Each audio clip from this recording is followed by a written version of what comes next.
Hello students.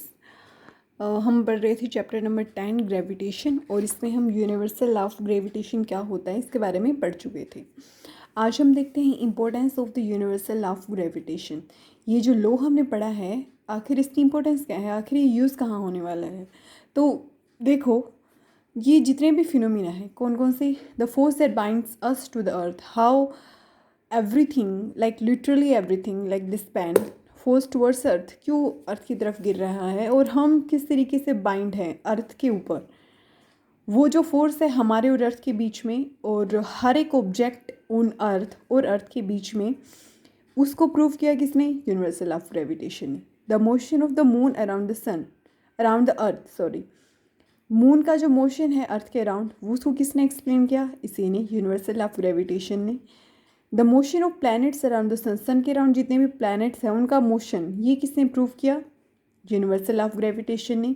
The tides due to moon and the sun, sun और moon की वजह से जो टाइड्स आते हैं, आपने पढ़ा होगा, ज्वार भाटा जिसे हम हिंदी में बुलाते हैं, high tide and low tide. High tide में क्या होता है, पानी ऊपर की तरफ आ जाता है, लो टाइड में पानी नीचे की तरफ चला जाता है। ऐसा क्यों? Because sun and moon attracts earth, और अर्थ में और तो कोई ऑब्जेक्ट को अपनी तरफ नहीं खींच सकता, लेकिन पानी के अंदर वो जो ये फोर्स है वो हमें फील होता है, ठीक है, उसे हम देख सकते हैं, दैट इज़ विजिबल, क्योंकि the water is attracted towards the moon, so it is possible, it is visible when there is high tide in sea, ठीक है, and whenever moon is not around तो low Tide आता है, ठीक है।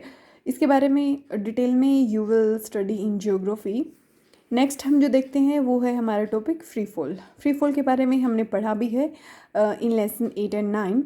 अभी हम थोड़ा सा और डिटेल में जानते हैं, ठीक है। फ्री फॉल में क्या होता है, जब कोई भी ऑब्जेक्ट पूरी तरीके से अर्थ के इन्फ्लुएंस में गिरता है, मतलब जैसे कि आप देखो, कोई एक स्टोन है, उसको आपने फेंका, तो वो स्टोन क्या करता है, पहले ऊपर जाता है, ठीक है, फिर एक पॉइंट ऐसा आता है जो for a very little time वो पोज हो जाता है, उसकी जो वेलोसिटी है वो ज़ीरो हो जाती है, और फिर वो क्या करता है, अर्थ की तरफ आता है। तो एक ऑब्जेक्ट जब वो नीचे से ऊपर की तरफ जाता है, वहाँ पर वेलोसिटी उसकी ज़ीरो होती है, और ऊपर से नीचे की तरफ आता है, तो क्या इस केस में, इस पूरी जर्नी में उसकी वेलोसिटी एक जैसी रहती है? एक जैसी नहीं रहती। हम उसको स्टार्टिंग में कुछ इनिशियल वेलोसिटी देते हैं, लेकिन वो वेलोसिटी लगातार घटती जाती है, घटती जाती है, और एक पॉइंट ऐसा आ जाता है जब वो वेलोसिटी एकदम ज़ीरो हो जाती है, ठीक है। और फिर क्या होता है, वहाँ से ज़ीरो होने के बाद दोबारा से उसकी वेलोसिटी बढ़नी शुरू होती है, बढ़ती जाती है, बढ़ती जाती है, और जब वो अर्थ के सरफेस को टच करता है, उस टाइम वो उसकी पूरी जर्नी की सबसे मैक्सिमम वेलोसिटी होती है, ठीक है। सो आपको पता है कि जब भी वेलोसिटी में चेंज होता है तो वो क्या कहलाता है? एक्सेलेरेशन, ठीक है। Whenever there is a change in velocity it is known as acceleration. अब ये जो एक्सेलेरेशन प्रोड्यूस हो रहा है उस ऑब्जेक्ट में, वो किसकी वजह से हो रहा है produce? Acceleration due to gravity, ठीक है। इसे हम क्या बोलेंगे? एक्सेलेरेशन ड्यू टू ग्रेविटी बोलेंगे, और इसको हम स्मॉल g से डिनोट करते हैं, और इसकी यूनिट भी सेम जो एक्सेलेरेशन की यूनिट होती है वही इसकी यूनिट होती है, मीटर पर सेकेंड स्क्वायर, ठीक है। अगर हम क्या करें, यहाँ पर देखो, न्यूटन का सेकेंड लॉ अगर अप्लाई करें तो हमें पता है न्यूटन का सेकेंड लॉ क्या होता है, F is equal to M ए।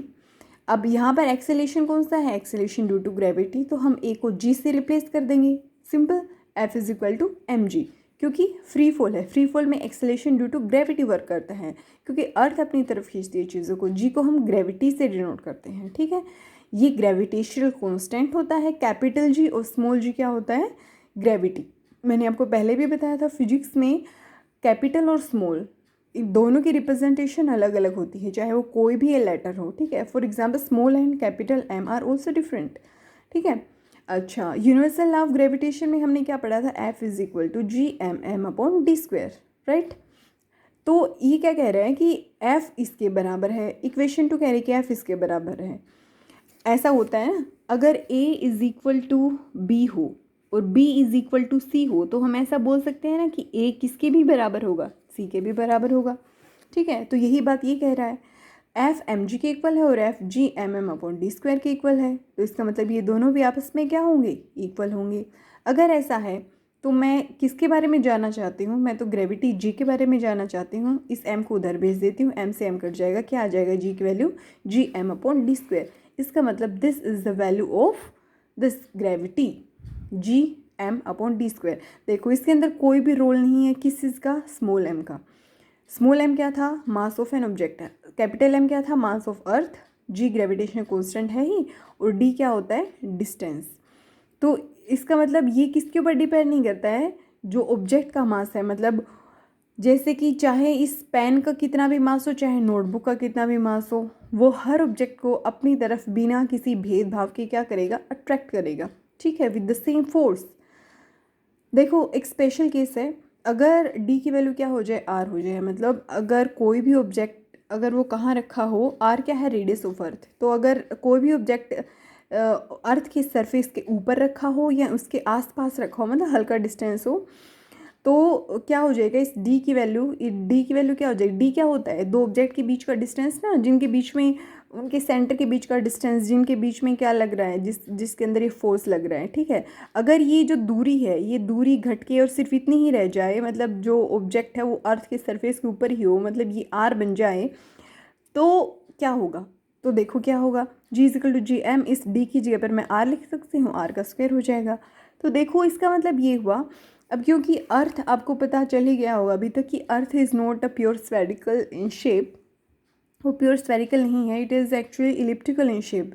और इलिप्स में क्या होता है, दो एक्सिस होते हैं, एक मेजर एक्सिस एक माइनर एक्सिस। फिलहाल के लिए आप ये समझ लो कि जो रेडियस है ना, वो बराबर नहीं होती इलिप्स में।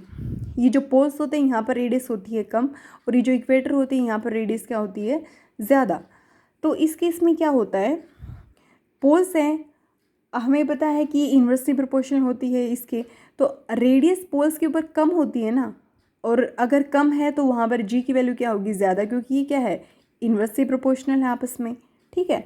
तो क्योंकि r की वैल्यू यहाँ पर कम तो g की वैल्यू ज़्यादा, इसका मतलब पोल्स के ऊपर अर्थ जो है ज़्यादा फोर्स से अपनी तरफ अट्रैक्ट करेगी चीज़ों को, as compare to equator. Equator पे क्या होता है, ये वाला डिस्टेंस ज़्यादा हो जाएगा ना, ये अगर डिस्टेंस ज़्यादा हो गया तो g की वैल्यू क्या हो जाएगी, कम। और g की वैल्यू अगर कम हो गई है, इसका मतलब अर्थ उस ऑब्जेक्ट को क्या करेगी, कुछ कम फोर्स से अट्रैक्ट करेगी, उतने फोर्स से अट्रैक्ट नहीं कर पाएगी जितने की फोर्स है वो पोल्स के ऊपर कर रही थी, ठीक है। तो इसका मतलब अगर हम क्या करें, अगर हम मेज़र करें वेट को, तो हमारा वेट जो है पोल्स के ऊपर ज़्यादा मिलेगा, इक्वेटर के ऊपर क्या मिलेगा, कम मिलेगा, ठीक है। अगर हम कैसे मेज़र कर रहे हैं डिस्टेंस, जी जो स्प्रिंग वाला होता है, स्प्रिंग वाला जो वेट मेजरिंग डिवाइस होता है उसके ऊपर, क्योंकि उसमें क्या होता है, पूरी तरीके से किसके ऊपर बेस्ड होता है, ग्रेविटी के ऊपर बेस्ड होता है, ठीक है। इसके अंदर हम इसके ऊपर कोई भी ऑब्जेक्ट को हम हैंग कराते हैं तो क्या होता है, ये स्प्रिंग जो है वो नीचे की तरफ आती है, तो ये किसके ऊपर बेस्ड है, पूरी तरीके से ग्रेविटी के ऊपर बेस्ड है, ठीक है। तो हमारा जो ऑब्जेक्ट है, अगर हम इससे मेज़र करें इस डिवाइस से, तो पोल्स के ऊपर क्या होगा, ज़्यादा मिलेगा, और इक्वेटर के ऊपर क्या मिलेगा, क्यों, कम मिलेगा, ठीक है। कम क्यों मिलेगा, क्योंकि यहाँ पर पोल्स के ऊपर अर्थ ज़्यादा फोर्स से अट्रैक्ट कर रही है, यहाँ पर कम फोर्स से अट्रैक्ट कर रही है। और ऐसा क्यों हो रहा है, क्योंकि आर की वैल्यू यहाँ पर कम है और यहाँ पर ज़्यादा है। और ऐसा क्यों है, ऐसा इसलिए है क्योंकि g is inversely proportional to r², ठीक है। अगर हम वैल्यू कैलकुलेट करना चाहते हैं, g की वैल्यू क्या है, मैथमेटिकल इसकी एग्जैक्ट वैल्यू कितनी होगी, तो हमें पता है gm/r², ठीक है। अर्थ के सरफेस के ऊपर g की वैल्यू कितनी होगी, ये कैलकुलेट करना है तो, ठीक है। तो अगर हम r की वैल्यू, रेडियस जो है, इसको हम ओवरऑल इन दोनों का क्या मान लें, इन दोनों का एवरेज मान लें। मतलब हमने रेडियस ऑफ अर्थ मानी हुई है इतनी 6.4 × 10⁻6 मीटर, ठीक है। मास ऑफ अर्थ हमें पता ही है 6 × 24 किलोग्राम।